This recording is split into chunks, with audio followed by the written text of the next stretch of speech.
He didn't marry the girl. He did get the frame of the car. And what happened was,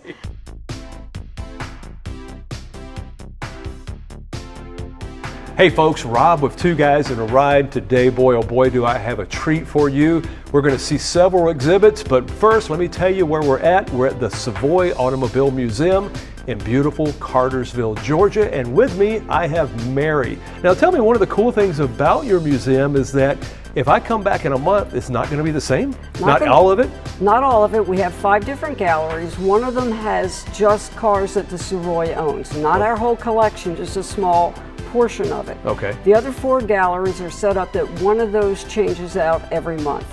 Wow. So you could come back, say, like every 3 months, and unless the Savoy Gallery changes. But you do change that occasionally. Those are cars you own, but you do still change those out. A lot of times it's just one car, one or 2 cars, although last summer we took everything out and it was all convertibles with the tops down. And I'm hoping we'll do that again this summer. Oh, that'd be perfect. But I don't know if they're going to do that. But otherwise, you could come down, say, like every 3 months, and all of the rest of the building would be different. So one location, but different every time you come back, practically. So, and folks, I really want you to check them out online and check out the rest of our videos. We're going to do a few of these, so make sure you watch those as well. So what do you say, Mary? Let's do it. Let's go for a ride. All right, sounds good. This is Chip Foose's P32, and Chip loves the 32 Ford. It's his favorite car. He felt that it had the best lines, and also mechanically, the way the car was built. Someone asked him one time, why do people love the 32 Ford? And his response was, why do men love women? So he loves 32 Fords. Now one thing is, the frame under this car is not native to the car. It actually belongs to a car that was owned by the father of one of his high school sweethearts.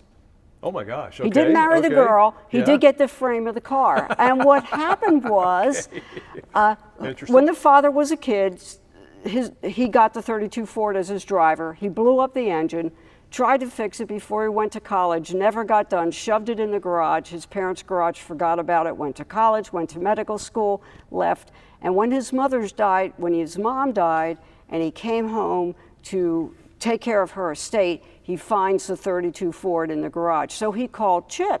He said, I got this 32 Ford, what do I do with it? And Chip said, give it to my father, Sam, because Chip's father, Sam, was a well-known custom car designer. Sam will do it. So Sam did redo the car. He put a new frame under the man's car. Chip took the frame, and there was nothing wrong with the frame, so he salvaged the frame. That's what's under this car. So that's a nice little funny side story. Didn't get the girl, but he got the frame. Yeah. He didn't get the girl. So a lot of car guys out there, they'd be like, okay. Well, this was high school. Was high school. But anyway, his thought behind this was first he wanted to build what he would consider a safe rat rod. So he was going for the idea of the rat rod. But the theme of it was, a guy comes home from the war. He has been flying the P-40 Warbird. He loved the plane, but of course you don't get to bring the plane home with you. And so he builds his hot rod in homage to the plane that he loves. And so it's completely bare metal. And as Chip said, well, when you were flying the plane, you don't care about making it look pretty. If it got a hole in it, you filled in the hole and you throw it back out again. So you see all the wrinkles, all the mistakes in it, because that's the way a plane would have been treated. Now, I don't know if you can get back far enough, but if you can, look underneath. I can pan under there. Okay, you're going to see something that looks like 2 bombs that would have been on the bottom of the P-40. Those are extra water tanks because the car runs hot. And so he put those on there in the event that the car goes to overheat. He's got extra water. So, why just put a normal water tank in there? Keep it period. Well, tie into the theme of the car. Tied into the theme of the car. Oh my gosh. The engine in this is right out of a Lincoln Zephyr. It's the 12. I was counting the spark plugs there, and I was expecting 6, and then I went to 8, and then I went to 12. It's like, oh my gosh. And then I see on the center hubs as well, then you see these would have been on the Lincoln Zephyr. The dashboard is Lincoln Zephyr. The steering wheel is Lincoln Zephyr. Although this is not chrome, it is nickel plated. Just something a little bit different. Going back to the airplane, these are out of I believe it's a B-17 bomber, the seats. The front here is glass, the side is plexiglass, because on the airplane that's how it was done. Sure. One other point that he did on the front, he modeled this, he said it's closer to a P-38, but it's like a blend. Yep. But this was all done full scale in clay. Oh. And then there was a father-son team who came in and did all the metal work on it. And again, this is from a 35 Chevy, all the grill work underneath here. You'll notice there's no tie rods on the front end. They are actually under the transmission connected by a drag link. And really? Because of the engine and the drivetrain. And so he called this push and pull steering, and he was standing here and he was just rocking the wheel and you could see it going back and forth. The front here has the shark mouth on it. Yes. Because that was the signature of the warbird, the flying tigers, the tiger shark. And you folks can see some of that if you'll go and look at our, a couple years ago we videoed some World War II aircraft at the World War II Aircraft Museum out in Granite Falls, Minnesota. You'll see we were in the B-52, is that, no, B-25, excuse me. B-25 bomber, which was the Liberator that had bombed Japan as our answer to Pearl Harbor. And some others, we had Hellcat out there. We had a few other aircraft that you'll see out there, but check out those videos on our YouTube channel as well. But this is amazing. I love this. This is absolutely so cool. Now, another thing that came up about painting your airplane, the Army would allow you to paint your plane, the Navy not so much. Okay. They did it because the Army felt that it was a morale booster, but also when they would come back in after flying a sortie, they could tell by the air what was painted on the side of the plane. They knew who was coming home and they knew who made it and who didn't. Just by watching, they could identify the plane. So it was a morale booster, but it was a very easy way for them to identify who made it back and who was missing. So it really was an homage to a World War II airplane. He was contacted one time by Tom Cruise's people to see if the car could come to a birthday party. And so he figured out in terms of what it was going to cost. And ultimately, I'm not sure if it was where Tom wanted to buy the car, something came up, and his comment was, Tom has a P-51, and if he gives me his P-51, I'll give him my P-32, and that has never happened.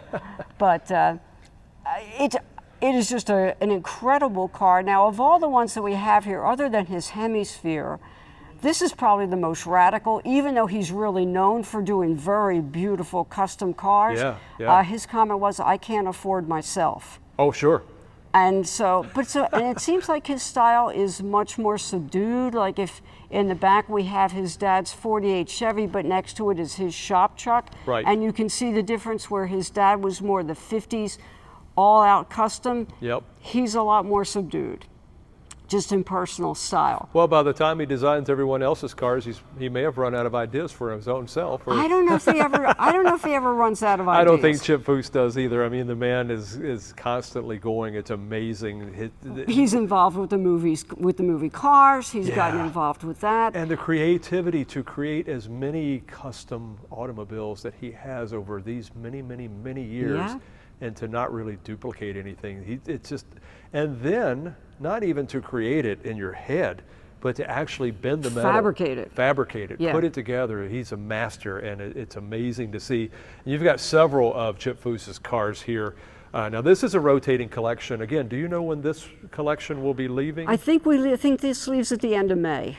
Okay, so about the end of May. Check the website, SavoyMuseum.org, and we'll also put the link down there in our description and everything we tag on social media. But, and that will also give you the lineup of everything else that's coming in for the rest of the year, because that's already laid out. We know what's coming in for the different rotating exhibits. And it will also tell you anyone special that we have. So for example, on August the 3rd, for the movie cars, Wayne Carini and Paul Ward are going to come and do a special. They're going to do an evening presentation, and they also want to do something for kids during the day. Yep. I know Wayne is really involved with Autism Speaks. He does a lot with that, and he's such a nice guy. I just spoke to him a month and a half ago. I was at Amelia Island, and we were over looking at some of the old classic motorcycles, and when he walked up, so I had a good conversation with him. He's always fun to visit with.